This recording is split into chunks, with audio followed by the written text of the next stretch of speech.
Assalamualaikum warahmatullahi wabarakatuh. Perkenalkan, nama saya Diva Putra Nugraha, NIM 411212032 dari Teknik Informatika Universitas Dian Nusantara.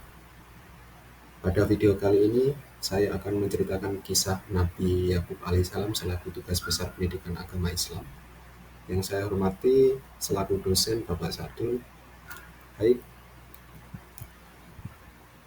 pengutusan Nabi Yakub, hijrah dari negeri Kanaan menuju Pad'an Aram atau pada Aram Haraim sebelah utara Irak, ke tempat paman dari jalur ibunya, Laban. Yakub tinggal di Haran cukup lama. Beliau lantas menikahi sepupunya, putri Laban. Kemudian beliau kembali kepada keluarganya di Kanaan atau Kanaan. Setelah Allah menganugerahinya 10 putra dari sepupunya dan istrinya yang lain, setelah Yakub kembali ke negeri Kanaan, Yabus, Allah menganugerahinya lagi 2 putra, yaitu Yusuf dan Bunyamin. Dengan demikian, jumlah putranya menjadi 12 orang. Di tempat itulah dia menyempurnakan risalah ayahnya Ishak dan kakeknya Ibrahim. Untuk menyeru pada ajaran Allah, ketika Allah menganugerahinya Yusuf gelar kenabian dan jabatan Menteri Keuangan pada masa Hesos, Yakub dan anak-anaknya berangkat menemui Yusuf di Mesir. Sementara itu, Yusuf telah memaafkan perbuatan saudara-saudaranya dahulu, seperti yang disebutkan dalam surat Yusuf. Dengan demikian, bangsa Israel memasuki Mesir dan menetap di sana untuk beberapa waktu. Pada saat itulah Nabi Yakub wafat, dan tubuhnya sempat dipertahankan, kemudian dipindahkan ke Palestina dan dimakamkan di sana. Sesuai dengan perintahnya, beliau dimakamkan di Gua Al-Makfilah di kota Hebron Al-Khalil. Wasiat Nabi Yakub kepada anaknya yang termaktub dalam Al-Quran. Apakah kalian menjadi saksi saat maut akan menjemput Yakub ketika dia berkata kepada anak-anaknya, "Apa kalian sembah sepeninggalanku?" Mereka menjawab, "Kami akan menyembah Robmu dan Rob nenek moyangmu, yaitu Ibrahim, Ismail dan Ishak, yaitu Rob yang Maha Esa, dan kami hanya berserah diri kepadanya." Kota Hebron Al-Khalil, bangsa Kanan menyebut kota Al-Khalil dengan nama Arba. Nama ini dinisabkan kepada raja mereka yang berbangsa Arab, Kan'an, yang kembali kepada kabilah Inak. Nama tersebut selanjutnya dikenal dengan nama Gedron atau Gabrion. Ketika lokasi kota tersebut bersambung dengan rumah Ibrahim yang berada di kaki gunung Ar-Ras, kota baru itu pun dinamakan dengan Khalil, nama yang dinisabkan kepada Khalilur Rahman, kekasih Allah yang Maha Pengasih. Ibrahim, ketika Sarah wafat, Nabi Ibrahim memakamkannya di Gua Makpelah di kota Al-Khalil, Hebron. Gua ini menjadi tempat pemakaman Ibrahim dan istrinya Sarah, Ishak dan istrinya Rifkah, Yakub dan Yusuf pada periode Nabi Isa. Di sekitar pemakaman tersebut dibangun tembok yang mengelilinginya dan kawasan itu dinamakan Kampung Keluarga Ibrahim Al-Khalil. Kisah Nabi Yakub. Nabi Yakub adalah putra dari Nabi Ishak bin Ibrahim, sedangkan ibunya adalah anak saudara dari Nabi Ibrahim bernama Rifkah binti Azar. Ishak mempunyai anak kembar yaitu Yakub dan satu lagi bernama Ishul. Antara kedua saudara kembar ini tidak terdapat suasana rukun dan damai serta tidak ada menaruh kasih sayang satu terhadap yang lain. Bahkan Isu mendendam terhadap Yakub, saudara kembarnya yang memang dimanjakan dan lebih disayangi serta dicintai oleh ibunya. Hubungan mereka yang renggang dan tidak akrab itu makin buruk dan tegang setelah diketahui oleh Isu bahwa Yakublah yang diaujukan oleh ibunya ketika ayahnya minta kedatangan anak-anaknya untuk diberkahi dan didoakan. Sedangkan dia tidak diberitahu dan karenanya tidak mendapat kesempatan seperti Yakub memperoleh berkah dan doa ayahnya, Nabi Ishak. Melihat sikap saudaranya yang bersikap kaku dan dingin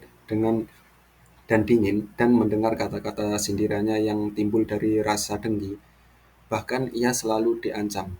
Maka datanglah Yakub kepada ayahnya mengadukan sikap permusuhan itu. Yakub berkata mengeluh, "Wahai ayahku, tolong berikan pikiran kepadaku.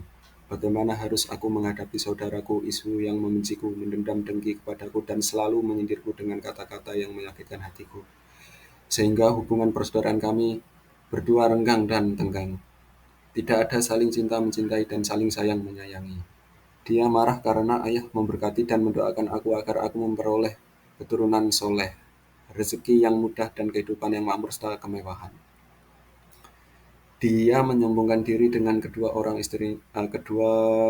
istrinya dari suku Kan'an dan mengancam bahwa anak-anaknya dari kedua istri itu akan menjadi saingan berat bagi anak-anakku kelak dalam pencarian dan penghidupan dan macam-macam ancaman lain yang menyesatkan hatiku.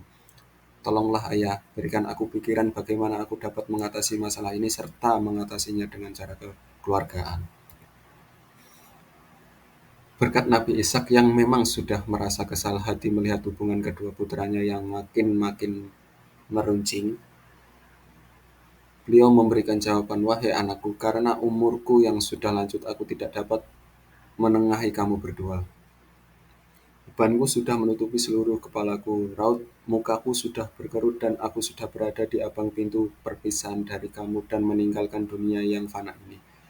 Aku khawatir bila aku sudah menutup usia, gangguan saudaramu Isu kepadamu akan makin meningkat dan ia secara terbuka akan memusuhimu, berusaha mencari kecelakaanmu dan kebinasaanmu. Ia dalam usahanya memusuhimu akan mendapat songkongan dan pertolongan dalam saudara-saudara perang yang berpengaruh dan berwibawa di negeri ini. Maka jalan yang terbaik bagimu menurut pikiranku, engkau harus pergi meninggalkan negeri ini dan berhijrah ke Fatan Aram di daerah Irak, di mana bapak saudaramu yaitu saudara ibumu Laban bin Batuil engkau dapat dikawinkan kepada salah seorang putrinya, oleh yang demikian menjadi kuatlah kedudukan sosialmu, agar disegani dan dihormati orang karena kedudukan mertuamu yang menonjol di mata masyarakat. Pergilah engkau ke sana dengan iringan doa dariku. Semoga Allah memberkati perjalananmu, memberi rezeki murah dan mudah serta kehidupan yang tenang dan tentram." Nasihat dan ajaran si ayah mendapat tempat dan dalam hati Yakub. Melihat dalam anjuran ayahnya jalan keluar yang dihendaki dari krisis hubungan persaudaraan antaranya dan Isu, dengan saran itu dia akan dapat bertemu dengan bapak saudaranya dan anggota anggota keluarganya dari pihak ibunya, Yakub, serta segera berkemas-kemas dan membungkus barang-barang yang diperlukan dalam perjalanan dengan hati sedih dan meminta restu kepada ayahnya dan ibunya ketika akan meninggalkan rumah. Nabi Yakub tiba di Irak dengan melalui jalan pasir dan Sahara yang luas, dengan panas mataharinya yang terik dan angin semuanya panas yang membakar kulit. Yakub meneruskan perjalanan seorang diri menuju ke Fatan Aram di mana bapak saudaranya Laban tinggal. Dalam perjalanan yang jauh itu, ia sesekali berhenti beristirahat bila merasa letih, dan dalam salah satu tempat perhentiannya, lalu tidurlah Yakub di bawah sebuah batu karang yang besar. Dalam tidurnya yang nyenyak, ia dapat mimpi bahwa dikurniaikan rezeki yang luas, penghimpunan yang aman damai, keluarga dan anak cucu yang soleh dan bakti, serta kerjaan yang besar dan makmur. Terbanglah Yakub dari tidurnya, mengusapkan matanya menoleh ke kanan dan ke kiri, dan sadarlah ia bahwa ada yang dilihatnya hanya sebuah mimpi. Namun ia percaya bahwa mimpi itu akan menjadi kenyataan di kemudian hari selesai dengan doa ayahnya yang masih tetap mendengung di telinganya. Akhirnya Yakub sampai di kota Fatan Aram. Sesampainya di salah satu persimpangan jalan, ia berhenti sebentar bertanya ke seorang penduduk di mana letaknya rumah saudara ibunya Laban berada. Laban, seorang kaya raya pemilik dari suatu perusahaan peternakan yang terbesar di kota itu, tidak sukar lagi seorang untuk menemukan alamatnya. Penduduk yang ditanya itu segera menuju ke arah seorang gadis cantik yang sedang mengembala kambing seraya berkata kepada Yakub, "Kebetulan sekali itulah dia anak perempuan Laban Rahil yang akan membawa kamu ke rumah ayahnya." Dengan hati yang berdebar pergilah Yakub menghampiri seorang gadis ayu dan cantik itu. Lalu dengan suara yang terputus-putus seakan-akan ada sesuatu yang mengikat lidahnya, Yakub mengenalkan diri bahwa ia adalah saudara sepupunya sendiri, Rafikah ibunya, saudara kandung dari ayah si gadis itu. Lapan ditergangkan lagi kepada Rahel, tujuannya datang ke Padan Aram dari kanan mendengar kata-kata Yakub yang bertujuan hendak menemui ayahnya, Leban, dan untuk menyampaikan pesan Ishak. Maka dengan senang hati Rahel anak gadis Leban mempersilakan Yakub mengikutinya balik ke rumah untuk menemui ayahnya Laban. Setelah berjumpa, Laban bin Batuil menyediakan tempat dan bilik khas untuk anak saudaranya itu, Yakub, yang tiada bedanya dengan tempat-tempat anak kandungnya sendiri. Dengan senang hati Yakub tinggal di rumah Laban seperti rumah sendiri. Yakub tinggal di Haran cukup lama. Beliau lantas menikahi sepupunya, putri Laban. Kemudian beliau kembali kepada keluarganya di Kanaan dan Kanaan. Setelah Allah menganugerahinya 10 putra dari sepupunya dan istrinya yang lain, setelah Yakub kembali ke negeri Kanaan, Yebus, Allah menganugerahinya lagi 2 putra, yaitu Yusuf dan Bunyamin. Dengan demikian jumlah putranya menjadi 12 orang. Di tempat itulah dia menyempurnakan risalah ayahnya, Ishak, dan kakeknya Ibrahim untuk menyeru pada ajaran Allah. Ketika Allah menganugerahinya Yusuf gelar kenabian dan jabatan menteri keuangan pada masa Hesos, Yakub dan anaknya berangkat menemui Yusuf di Mesir. Sementara itu, Yusuf telah memaafkan perbuatan saudara-saudaranya dahulu seperti yang disebutkan dalam surat Yusuf. Dengan demikian, bangsa Israel memasuki Mesir dan menetap di sana untuk beberapa waktu. Pada saat itulah Nabi Yakub wafat dan tubuhnya sempat dipertahankan, kemudian dipindahkan ke Palestina dan dimakamkan di sana. Sesuai dengan perintahnya, beliau dimakamkan di Gua Al-Makfilah di kota Hebron, Al-Khalil, kisah Nabi Yakub di Al-Quran. Demikian kisah Nabi Yakub alaihissalam.